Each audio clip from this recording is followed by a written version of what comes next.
Máme zpoždění, nezastavujeme, takže poprosím rovnou posledního přednášejícího, Rosťu Vodáka, který nám něco řekne o aplikacích. A díky ještě jednou Ivě.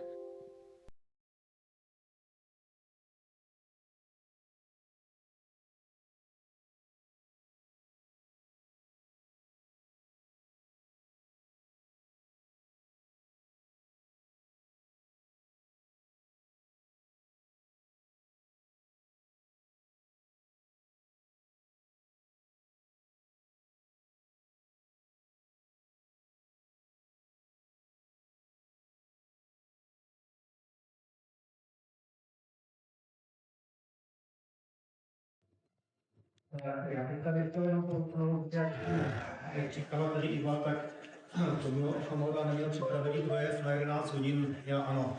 Takže je naprosto v klidu.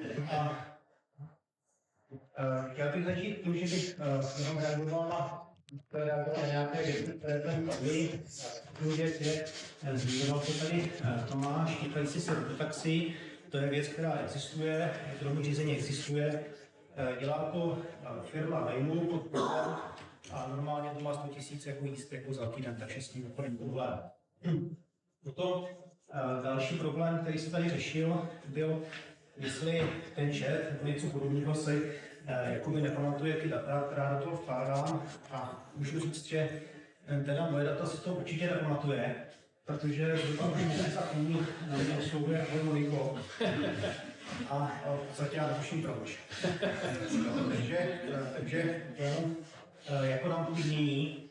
A pak tady ještě padla vlastně jedna věc u vlastně kolegy,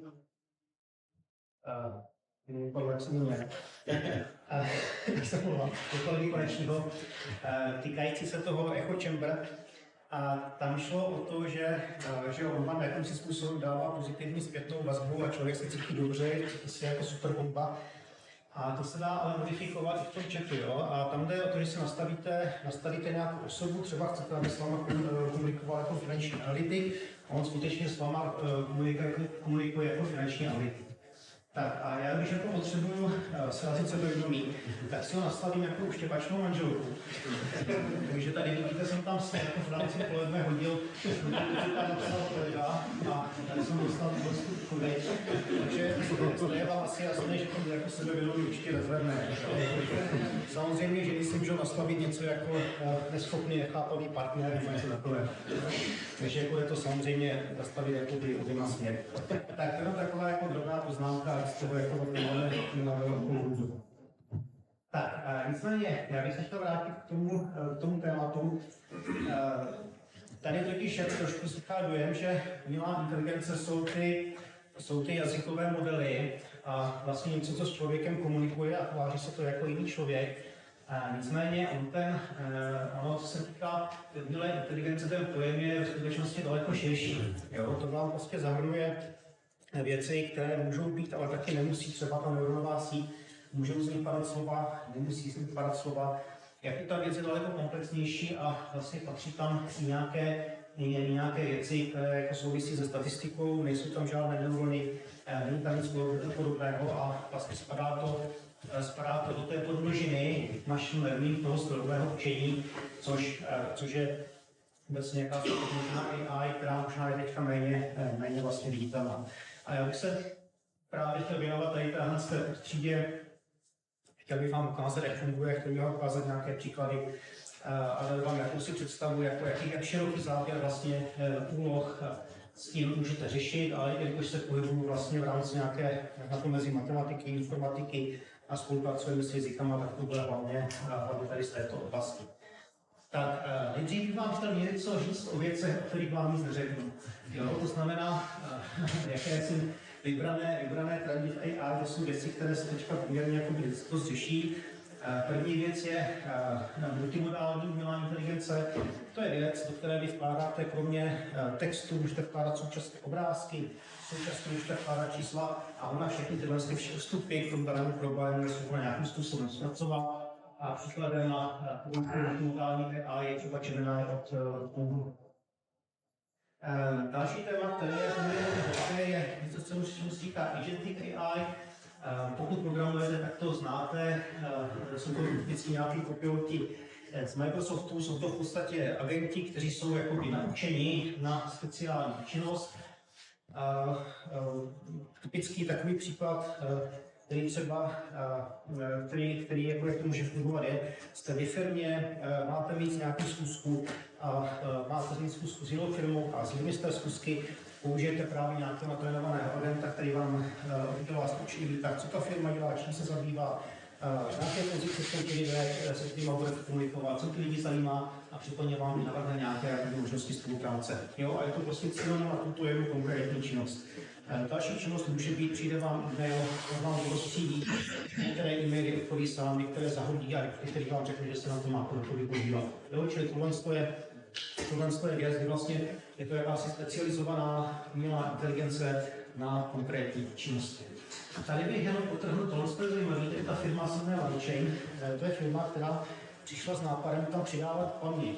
To znamená, ten agent by si měl pamatovat vlastně jakoby historii té komunikace, jako, jak ty lidi, tak ty firmy, s kterými komunikujete, můžete mu tam dokonce myslet, vlastně váš přítel, nebo že někdo byl váš přítel, a teďka se nesnášíte, jako jo, a on nějakým způsobem schopen na to reagovat a nějakým způsobem si to pamatovat. Což je, se dostává k otázce paměti, což je poměrně zajímavá jakoby věc, protože asi jste si všimli, že všichni zapomínáte, jo? Musím teda tady tolik konečného se nestává. Ale to zapomínání je poměrně důležitá věc psychologicky, jo? Protože za prvé zapomínáte primárně nepříjemné zážitky, jo? Či to, co se vám stalo, že je špatné, jako ne úplně, ale jakoby zastavuje se to časem, jo? To je vlastně jakoby jedna věc. A pokud jste se někdy potkali se spolužáky na srazu, tak jste taky zjistili, že některé události si pamatujete hustě, některé si nepamatujete vůbec. A ten mozek, ten lidský, který to, co vlastně dělá, vám dělá to, že na základě těch vlastně údajů, které v tom mozku máte, on se pokusí o jakousi rekonstrukci té události, ale jakési to zobecnění. A tohle to zobecňování a tady ty rekonstrukce, to je vlastně jednak myšlenka těch neuronových sítí a jednak je to vlastně to, tak jak nám funguje ten mozek. A je to vlastnost, která je důležitá, protože lidi, kteří tuhle vlastnost nemají, čili pro kohoce existuje malé procento lidí, kteří si pamatují úplně všechno. Čili když se jich zeptáte, co se stalo jako 3. ledna 2015, tak oni vám řeknou počasí, kdo je jak urazil a koho potkali a koho nepotkali a tak dále. A tihle lidi tu schopnost jakoby zobecňování ztrácí. Takže to je zajímavý psychologický aspekt, jak do budoucna jako roli bude hrát vlastně paměť v rámci umělé inteligence. Tak, další jsou syntetické data. To jsou data, která vznikají uměle. Řeší se to často, teďka to jsem měl řešení, je to od firmy Blue AI, přes modul Mama, který vlastně vyvíjí Meta. Tam jde o to, že když prostě trénujete například toho agenta na to, aby vám třeba v databázi skript, což je databáze nějakých knížek, časopisů a tak dále, vyhledával věci, které chcete, které vás vlastně zajímají, tak to potřebujete natrénovat. A natrénovat musí tomu tam, že jako prompt zadávat nějaké dotazy, a když tam do toho bude ten člověka, no tak to bude naprd, to bude strašně dlouho, bude to trvat. A to znamená, že ty data, ty prompty jsou generovány umělé. Že tomu se říká jakoby syntetická jakoby data. A ten trend je zatím takový, že ta syntetická data prostě přerazí ta reálná. No a poslední zajímavost, o které nebudu mluvit, je, že aby se to lépe učilo, tak konkrétně tady je firma Broad, která vyvíjí speciální procesory na ty věci. Tak, pojďme na to strojové učení. Tak, strojové učení vlastně, jak jsem říkal, je to podmnožina té umělé inteligence. V podstatě může se chápat, že má některé části. Je tady supervised learning, o tom vlastně mluvila Monika Machalová, to znamená, že máte nějaké vstupy, k těm vstupům máte nějaké informace, jakoby to je pravá tréninková mašina a potom chcete dávat nějaké podobné jiné vstupy, které on nikdy předtím neviděl a chcete, aby vám vrátil nějakou hodnotu nebo vám to postřídil nebo s tím něco udělal. Pak je něco, čemu se říká unsupervised learning, to je, když tam k tomu žádnou dodatečnou informaci nemáte, pak vás zajímá nějaká struktura těch dat. No a deep learning, to je někde mezi, to jsou ty neuronové sítě, reinforcement learning, o tom mluvit nebudu. Jo, to prostě z těch tří základních já budu mluvit o tom supervised learning, takže se nechci úplně do toho zahrabat. Tak, ten supervised learning, takové jakoby základní dělení jsou dva typy. Je to klasifikace a regrese. Klasifikace si můžete představit, a tam budu hnedka za chviličku například. Vkládáte vlastně obrázky, na tom obrázku je napsané nějaké číslo, to je jako vyplňuje ten vstup. A výsledkem chcete, aby vám řekl, jaké číslo to je. Jo, čili pokud chcete takové čísla od 0 do 9, tak tam vlastně máte 10 tříd a vždycky chcete, aby vám to řeklo, do které třídy ten obrázek patří. To je klasifikace. Potom je to, čemu se říká regrese. No a tam vlastně nemáte konečný počet výstupů, tam těch počet výstupů může být, nemusí být nekonečný, ale může být prostě velký. A tam naopak chcete predikovat číslo, to znamená, když vidíte člověka, který prostě váží 60 kg, tak on vám hodí, že by měl mít 160 cm. Tak vám tam dáte dalšího člověka, který mu řeknete, že váží 70,38 kg, jako jo, a on vám vyhodí, že měří 180 cm. Jo, čili tohle jsou vstupy a tohle jsou výstupy. A ta věc, která se v obou případech používá, to je tady tahle čára, a tady to tady rozdělá z okolností rovina, to nemusí být rovný. To je právě výsledek toho učení. Například u té klasifikace je to prostě oddělení těch dvou množin těch dat. A tím pádem, když potom vezmete bod, který je třeba tady, který tam vůbec není v té tréninkové množině, tak on vám řekne, že to patří mezi ty. Tady jsou dámy, tak já se ale bojím říkat roboticky. Já bych řekl, že to je modrozelená. Je vysová.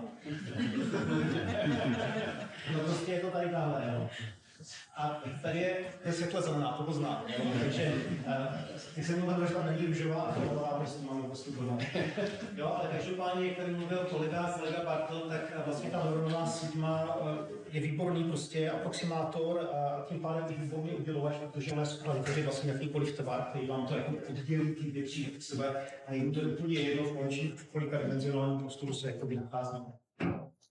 Tak, tohle je školní příklad klasifikace, čili jak jsem říkal, vstupem jsou obrázky, kde máte už napsaná čísla. Každý obrázek, černobílý, si můžete představit, že to je matice. Na každý pixel máte nějakou hodnotu 0 je bílá, 255 je černá, odstíny šedé jsou někde mezi tím. A chcete mít tady tohle celý na vstupu do toho klasifikátoru a chcete, aby vám řekl, že třeba to prostě trvá. Jo, čili tohle je klasifikace.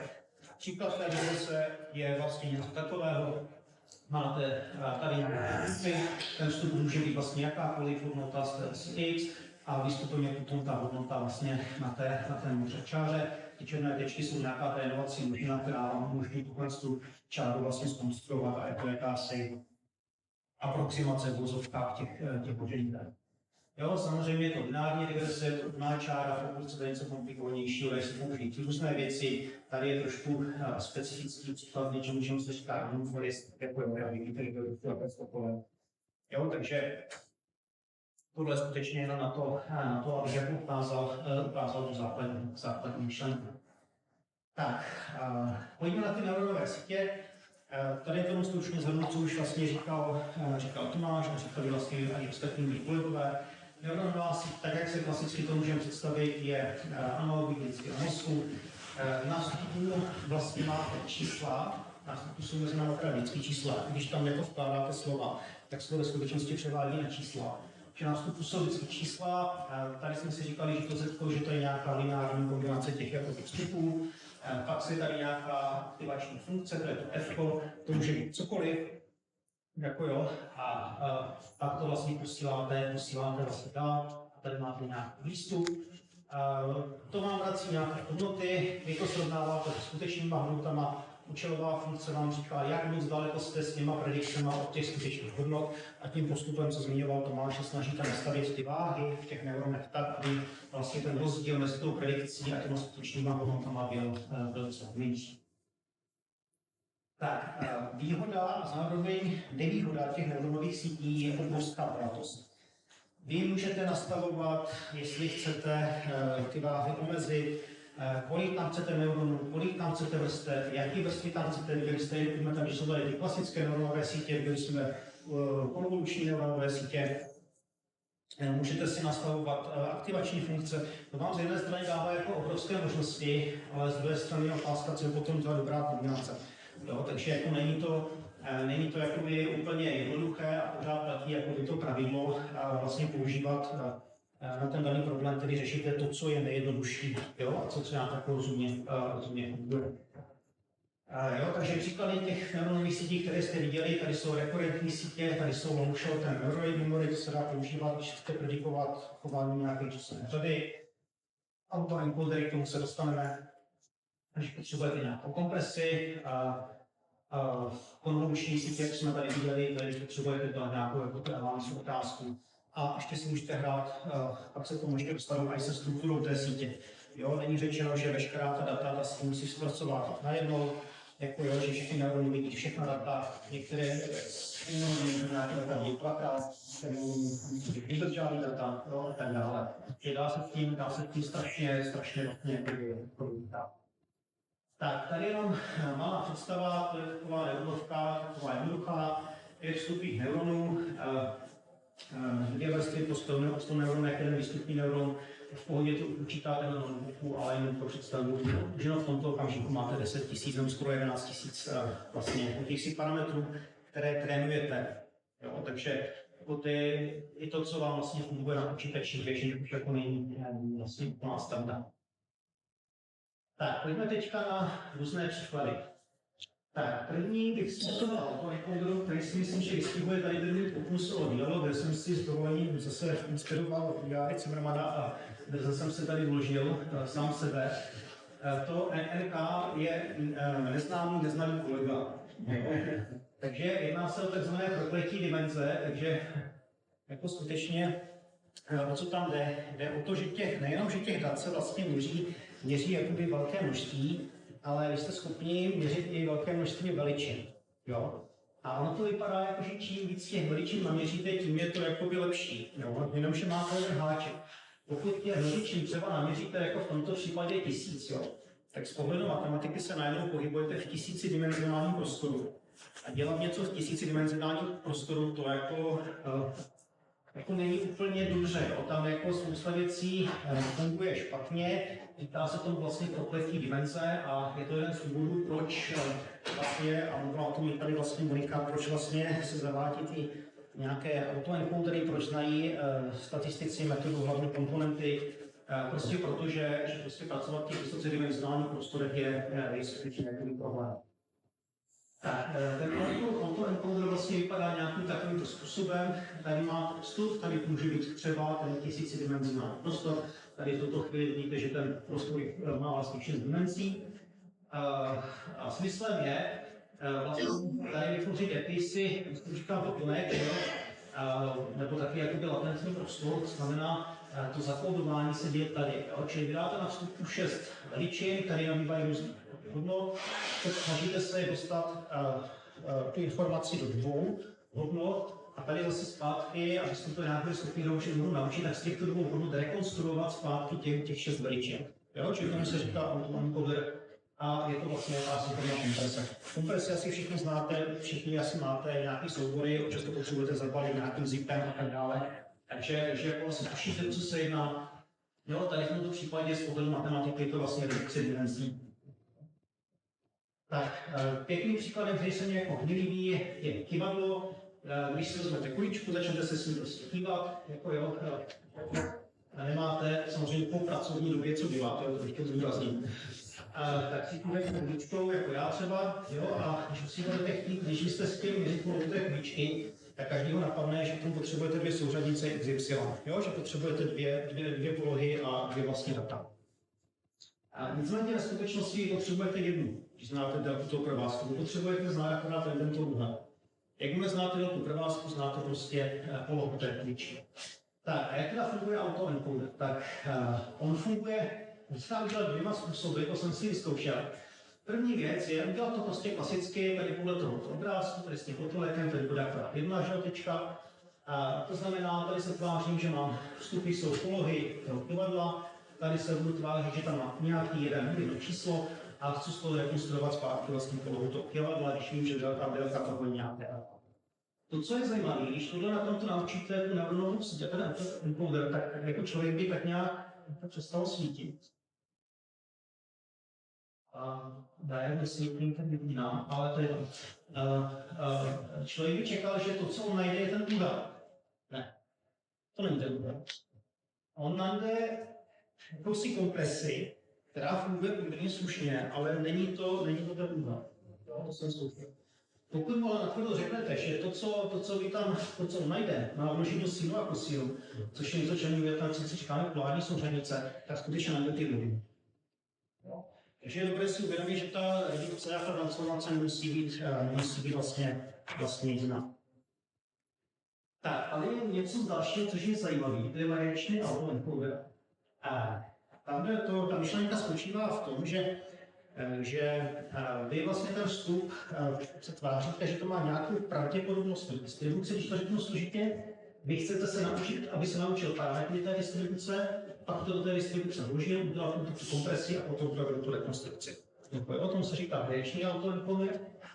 V podstatě to jde o to, když se díváte na ty svoje data, koukáte se, já ukážu trošku příkladě, máte prostě časovou řadu, ta časová řada se vám chová jako nějaký popeček, má takový zrovnoutý tvar, tak vás jako matematika napadne, že by to mohla být nějaká variace funkce n na druhou, jako což je, nebo rozbírat, co to je vlastně funkce, jako jo, kterou můžete upravovat tak, abyste si šoupal doleva doprava, popeček můžete šoupat na dolů a můžete ji rozšiřovat nebo ji můžete zřovat.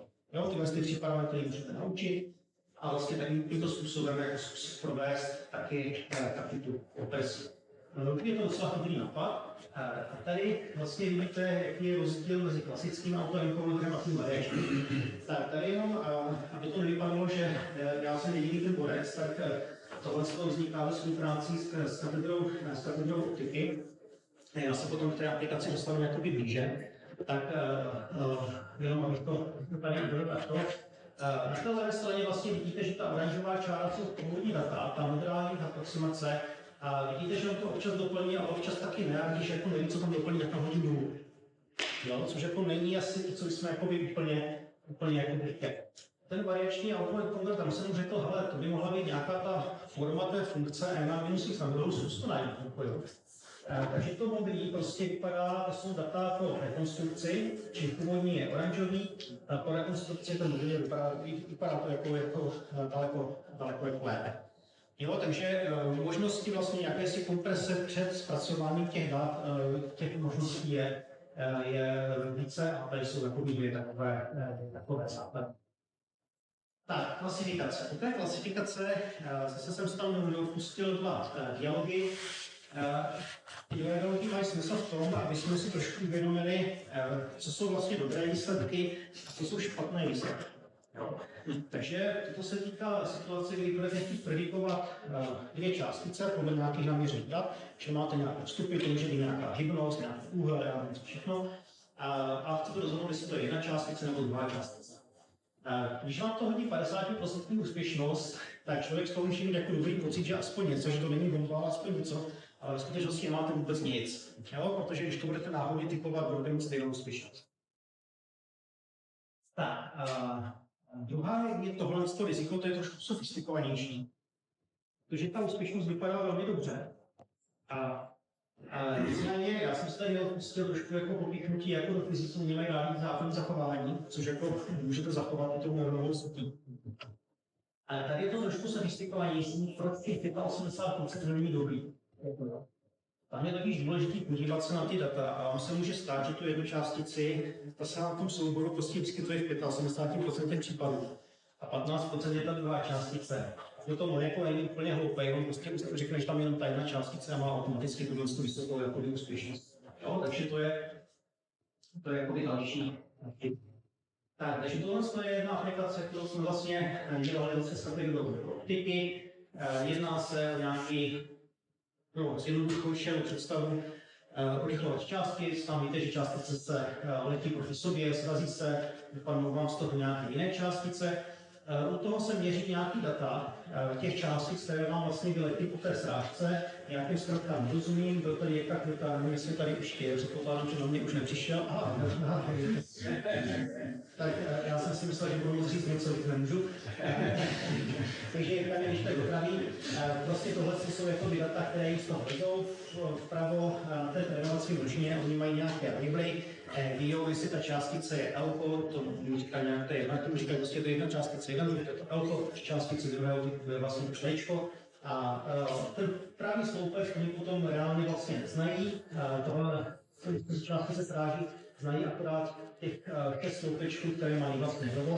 A které zkusím natrénovat nějaký algoritmus, neuronovou síť nebo cokoliv, aby bylo schopno predikovat, o jakou částici se jedná. Tak tady právě vidíte ten háček, tady jsem si to napustil, ten dobré se na to podívat. Někdy ty data jsou vyváženy, to znamená, máte to skoro 50/50, pak je to úplně super. Někdy ale máte ty data silně nevyvážený a je třeba s tím počítat, protože když ty data necháte takto, tak automaticky řekne, že všechny výstupy jsou částice typu T a má skoro 86% úspěšnost. Stejný problém máte v bance. Nebo když použijete umělou inteligenci na identifikování normálních plateb podvodných, tak těch podvodných bude, já nevím, to, jak jsem na ní promile, těch prostě naprosto velmi patrné množství. Takže vlastně, když to budete trénovat na všech platbách, které jsou jako v pořádku, tak ono řekne, že každá platba je platba. Tak a tady, abychom viděli, že to nemusí, že to nemusí dopadnout úplně dobře, tak accuracy, to je jakási jeho úspěšnost, už si to vynásobit stovkou, takže je to 63%. A pak jsou tady precision rate toho případu, které tady trošku zmiňoval Tomáš, ta specificita, senzitivita, ty věci. Takže tady vidíte, že ta úspěšnost je kolem 63%, nebo 64%, když se vytváří hodně optimisticky. Což jako když víte, že 50% je o ničem, tak to jako nevypadá, že by to bylo něco slavného. Nicméně jsme to s Jirkou konzultovali, tak je to každopádně lepší, než to, co vlastně bylo jako doposud. Chci jenom tím ukázat, že vás to může posunout dál, ale že to určitě jako není všem mocný a vše řeší. Tak, regrese. Tak, tady máme jakési svoje moto, které zase vzniklo díky jako Jirkovi a spolupráci se Sločkem. Další věc, kterou jsme zkoušeli vlastně aplikovat, je technické záření. Jsou na to nějaké 4 měřící přístroje, které jsou schopné to jako vyměřit. Když na to dopadne částice nebo nějaké technické záření, tak vám to udělá to jako vyměřit. Na všech 4. Máte tady to vlastně 4 jako vstupy. A cílem je zase predikovat energii toho kosmického záření nebo něco podobného. Takže tohle je příklad na accuracy. Tak, tady to vlastně vidíte po té normalizaci, tady je to nějaký algoritmus té energie. Tady máte hodnoty skutečné energie, čili ten, na kterých je to vlastně trénováno a testováno. Tady jsou predikované hodnoty a kdybyste chtěli úplně 100% zhodu, tak by vám to vytvořilo tady vlastně být diagonál. To by byla čistá čára, čistá diagonál. Vidíte, že tam není, že on jako dělá trošku chyby, ale že ty výsledky jsou velmi slušné. Když ta korelace je nějakých 96%, ta odchylka je velmi malá. O něco horší výsledky to potom dává nějakou jinou jakoby veličinu, takže pořád to je jakýsi výzkum, na tom jakoby pracujeme. Ale proč to říkám? Kromě toho, že se jedná o regresi, že právě třeba v tomto případě jsme si zkusili zvolit trošku pohrát se strukturou té neuronové sítě, dělám to teda pomocí neuronové sítě, protože ty vstupy jsou 4 a vlastně ta x je vlastně čas, když vám to ve stejném čase, tak jsem udělal neuronovou síť, která vlastně každou z těch řad na začátku to zpracovává samostatně, aby jsme vytáhla nějaké vlastnosti. A teprve po nějakých 4 vrstvách ty výsledky spojíme dohromady a to potom spojení to proženeme až vlastně do toho výsledku. Čili skutečně jako ta variabilita těch sítí je prostě jako prostá. Tak, teďka si hrajeme vlastně co s tím, jakoby, aby jsme to mohli nějakým způsobem řešit. Tak, další, fyzikálně informované neuronové sítě. Tak, zase, vlastně, když si přišel ten dialog, tak jsem tam jako lehce zaměnil jedno slovo, tam mělo být zapojit mozek a tak jsem tam s tou neuronovou síť. A to má poměrně význam, velký význam, protože zase se vracím k tomu, co říkal tady vlastně kolega Barto, že ta neuronová síť má obrovskou schopnost v podstatě aproximovat cokoliv. Ten nápad je ten, že by ta síť nemohla aproximovat řešení nějaké fyzikální rovnice. Proč by ona nemohla být řešení? Tak, čili ta myšlenka je taková, deep learning je prostě neuronová síť, která se tam nějakým způsobem vyskytuje. A samozřejmě vy můžete udělat i to, že vy můžete nějaký systém jakoby měřit. A pak to vkládat do té neuronové sítě bez jakékoliv znalostí fyziky, ale na to potřebujete obrovské množství dat. Není to úplně efektivní. No? Pokud prostě máte nějaký proces, jako nějaké vedení tepla nebo difuzí, nebo víte, že to nějaká tekutina, máte k tomu fyzikální zákony, tak je dobré tam ty fyzikální zákony vložit. Jo? Tím pádem se vám celý proces učení zrychluje a je to daleko lepší. Čili o co tady jde?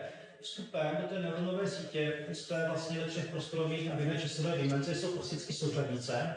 Čili to jsou to například pro tekutiny, čili pro nějakou tekutiny máte na vstupu souřadnice X, Y a Z, to jsou ty prostorové souřadnice a Tčko je čas. Jako výstup máte vlastně 3 směry vlastně rychlosti a tlak. Jo? A vy víte, že tyhle 4 věci by měly splňovat navíc nějaké fyzikální rovnice, které odpovídají pro dění tekutiny. A to je věc, kterou chcete. Takže vy vezmete tyhle 4 věci, použijete nějakou automatickou, to už je automatická derivace, spoložíte je do těch rovnic. Samozřejmě na té pravé straně, já se omlouvám, ty rovnice jsem zvolil jakoby malý, aby to zvyklý šlevo. Ale každopádně, když to tam jakoby dosadíte, tak na té pravé straně vám ty nuly nevídou, že jo? Ale vy je tam chcete, to znamená, vlastně provádíte učení té neuronové sítě, takže vlastně minimalizujete tady tu účelovou funkci, která vám říká, že na té pravé straně prostě musí vlastně. Tak to je jakoby obor, který se na chvíli rozvinul, pak se rozvinul. Problém je v tom, že bude matematický. Pokud jste se někdy učili derivace, tak nejenom jako, že bylo to oprus, ale jakmile musíte v matematice derivovat, tak je to vždycky špatný. Ty důvody můžou být samozřejmě různé. Některé osobní, některé objektivní. Ale v matematice ten objektivní důvod je vlastně ten, že spousta těch zajímavých problémů, že to UV, to nejsou funkce, které byste mohli zderivovat. Takže proto to udrželo, protože to jako neposkytovalo úplně to, co se od toho očekávalo. Nicméně to užilo, protože matematice víme, jak se derivace baví, jsou tu nějaké slové formulace, nebo to zabíhám detailu a na těch to trošku užilo a vypadá to, že by to mohlo fungovat. Nicméně srovnání s klasickými metodami, konečné prvky a to, co se používá v klasických softwarech, tohle se zatím jako nedosahuje srovnatelné úrovně.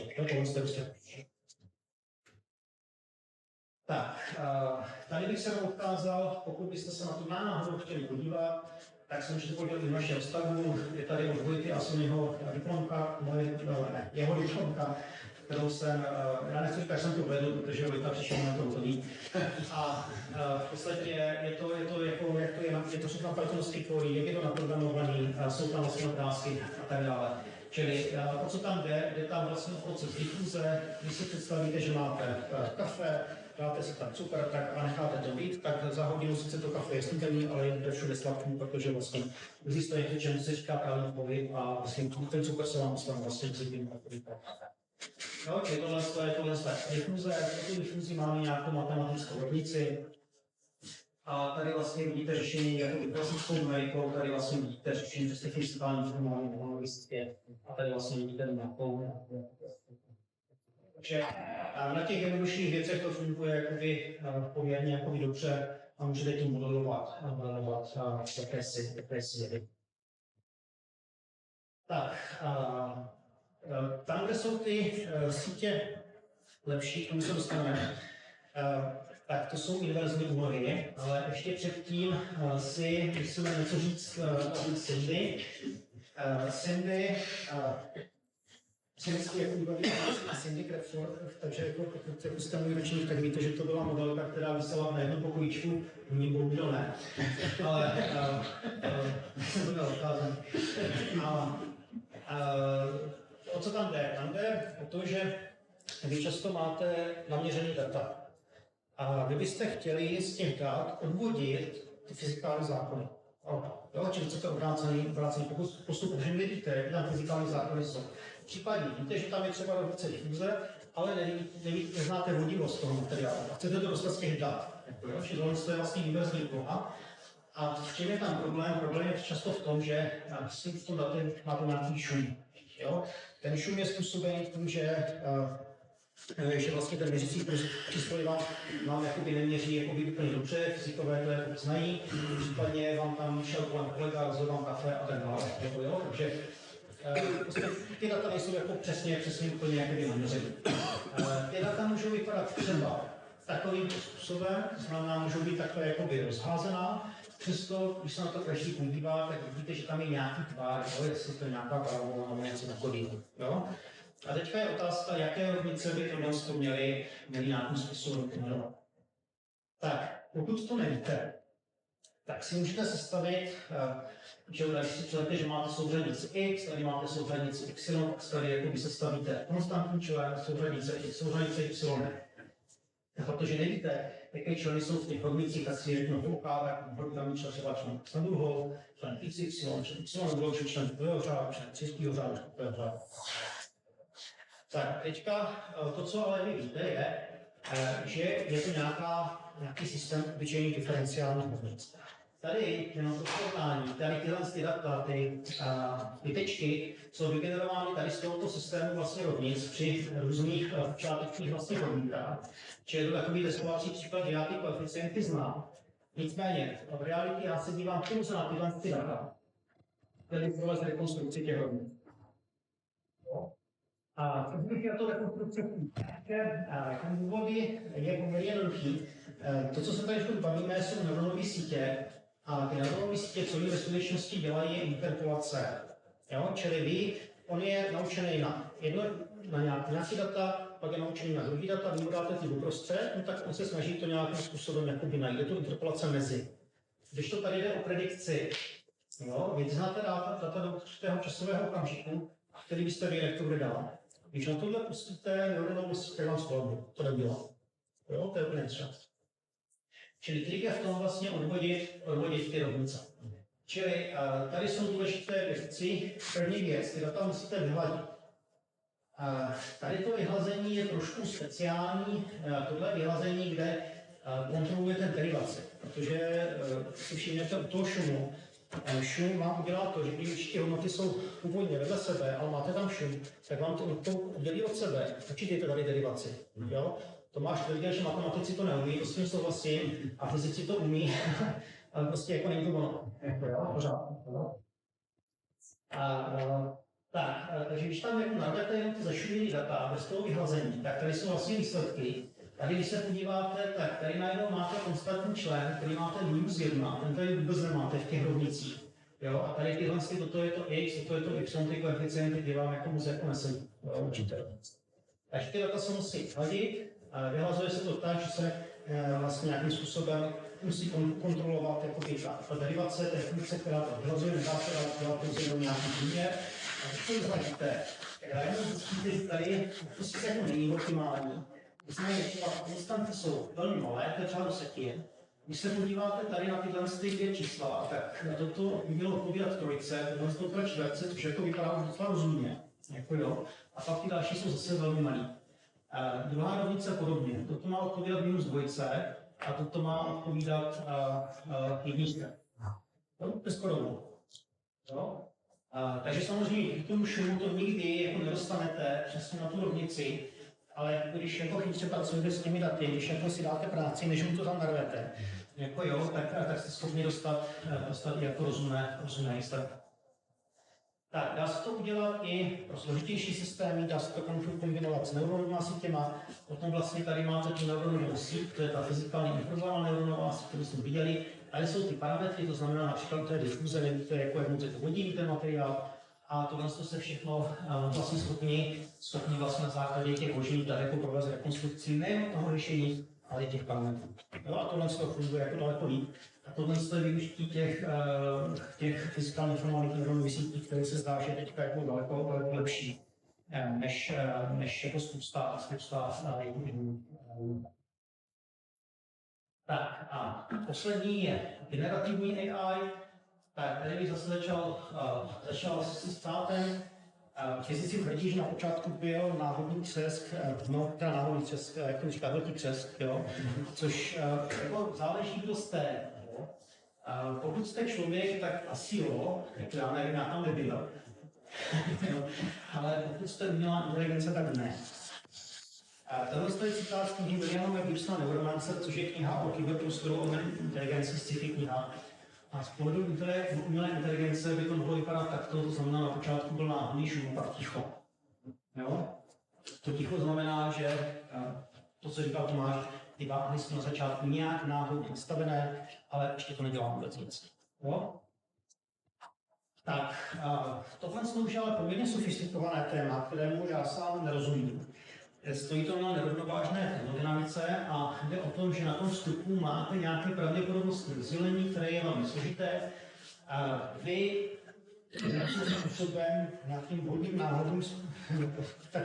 náhodným postupem, který spočívá v přidávání náhodného šumu, vlastně ničíte, rozbíjíte, až se dostanete tady na normální rozdělení a potom s tou rekonstrukcí vracíte zpátky a cílem je naučit se tady nějaké ty váhy, které vám aproximují tady to rozdělení tím velkým. Tady tu mezi, tady jak to rozbudíte a učíte se to vlastně rekonstruovat, čili vy začnete tady. Pak to jete a naučíte se tady z tohoto bodu dostat zpátky. Jo? Potom vezmete to, co máte tady, zase to trošku rozbijete a zase se naučíte, jak se dostat zpátky. Jo?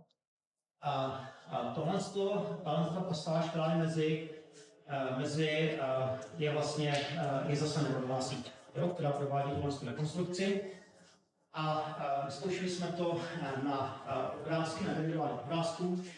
Dělala to vlastně moje diplomantka Barbora Krojicová. Takhle, můžete si to zase přečíst, tohle už je poměrně matematicky jako i fyzikálně jakoby sofistikované. Jako já jsem s tím měl sám velký problém, protože jsem to v Barboře zadal. Ona zmizela na půl roku, já jsem půl roku neviděl, a pak přišla a ukázala mi výsledky, odevzdala mi tu práci a já jsem tím vůbec nepochopil. Takže jsem ji poprosil, jestli by to nemohla napsat i pro lidi, jako jsem já. Takže Barbora zmizela na 3 měsíce a práci odevzdala. Bylo to taky pěkně napsaný, ale není to jako lepší. Takže tady jsou ty procesy udělány vlastně ukázání, jak to vlastně probíhá. Čili na vstupu máte číslo 8, tu 8 pomaličku rozbíjíte náhodným šumem a vlastně učíte se vždycky, jak se tady z tohoto kroku dostat jakoby zpátky. Krok zpátky. Jo? A až skončíte s něčím, co prostě je náhodný šumem. Jo? Tohle to má prostě normální rozdělení. Tak a ta myšlenka je v tom, že takhle si to natrénujete, potom si vygenerujete úplně jiný náhodný šum, vložíte ho tam a on tím, že to zná, tak on je schopen provést rekonstrukci a generuje vám obrázek, který je jiný, než který ho někdy viděl. Takže tohle je jedna technika, která stojí za generováním těch obrázků. Netvrdím, že to je úplně třeba aktuální, nebo že to tady kolegovi Bartovi vygeneroval do Trabanta, jako jo, ale jako ta myšlenka je vlastně tady tahle, čili on se vlastně naučí cestu z náhodného šumu smyčce. A ty smyčky nejsou ty, které vidíte. Tak, tady jenom pro představu, ta neuronová síť zase, s tím si můžete bohatě hrát. Barbora tady použila něco, čemu se říká kumuleta architektura, kde kombinovala evoluční neuronové sítě, harmonika s nějakým poolingem, prostě z toho vytahovala ty základní disciple těch obrázků. Tady ještě ty šipky znamenají, že kromě toho, že se tady do této části dostanete vlastně odsud, tak tam předáváte ještě ten celý obrázek, abyste si vlastně tam nějakým způsobem udrželi ty informaci. Je to poměrně sofistikovaný, jako jo, a v tomhle jsme se prostě bavili. Tak no, protože jsem věděl, že Barbara se bude velice brzo nudit, tak jsem mě k tomu přihodil ještě jednu věc a ten bodu znovu. Tady se sice jako tvrdí, že že když má vygeneruje umělá inteligence nějaký obrázek, že na to jsou nějaké autorské práva. Nicméně vy, když už si nějaké obrázky nebo nějakou takovou tu si naučíte a necháte si generovat obrázky, tak asi nechcete, aby to prostě vzal nějaký váš kolega a nějak to jakoby volně používal. A jedna možnost, jak to je ušetřit, je tam vložit vodoznam. Jenomže, ještě na vodoznam vložíte do toho obrázku, tak to bude vidět. Takže ten trik spočívá v tom, vzít si ty merítky a rozbít si je na ten náhodný šum. A ten náhodný šum se Fourierovou transformací dostane do nějakého si spektra. A do toho spektra teprve vložit ten vodoznam. A pak se vrátit zpátky k tomu náhodného šumu. Tady si všimněte, že to skoro nepoznáte, že tam je nějaký rozdíl. A on vám z toho šumu zase regeneruje toho meritka. Tak, fin to je v tom, že když takhle máte natrénovanou neuronovou síť, a pak tam vložíte toho meritka, kterého máte podezření, že vám ho někdo prostě skopíroval, akorát mu to prostě třeba natáhl, obrázek zvětšil nebo něco s tím udělal, a vložíte to do té neuronovky, tak on vám zpátky vygeneruje ten šum. A když se vás podíváte do toho obrázku, tak tam mluví to svůj vodoznam. Takže to je ta jako myšlenka, kdybyste si náhodou chtěli něco jako ochránit. Tak, a protože Karel je náš velký vedoucí katedry a Karel řekl, že se má končit 3, tak já vám děkuji za pozornost a končím dříve.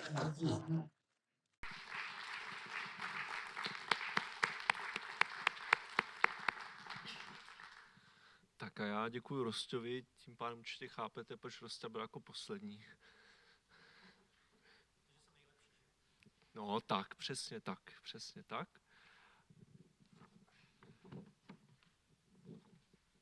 a já tady mám ještě pár poznámek, než to tady slavnostně zakončíme. Jednak bych vás chtěl poprosit, ty, kteří jste se zaregistrovali, že byste nám tady k AI dnu vyplnili takovou krátkou anketu. Tu anketu rozešleme buď dneska nebo zítra, nebojte, je to hrozně krátký, jde nám jenom o to, abychom měli nějaký feedback, jestli se vám to líbilo, jestli případně byste ještě někdy něco podobného rádi navštívili a podobně. Určitě takové maximálně 3-4 minutky. A to bych už tak potom poprosil vyplnit do konce týdne. Tak a teďka vlastně už jenom 2 věci. Doufám, že se vám ten dnešní program líbil, že jste si z něho odnesli spoustu nové inspirace, minimálně jako jsem si odnesl já. Co by měla být taková hlavní message, že pokud budete chtít AI ve vašem výzkumu nebo výuce využívat, tak jsme tady pro vás, respektive ne já, ale přednášející a určitě se na ně můžete s důvěrou obracet a samozřejmě teď předpokládám, že mluvím za všechny přednášející, budou určitě rádi, když tady tento workshop povede, řekněme, k začátku nějakých nových spoluprací. A abych tady toto nějak podpořil nebo povzbudil tady tento networking, tak vás teďka všechny zvu ještě tady před aulu, kde by aspoň doufám mohli čekat i nějaké koláčky, tak nějak jako na to zastavení a na to rozpovídání se, na zeptání se všech dotazů, na které už tady v té odpolední části nezbyl čas. Takže díky ještě jednou a pojďme se přesunout ven.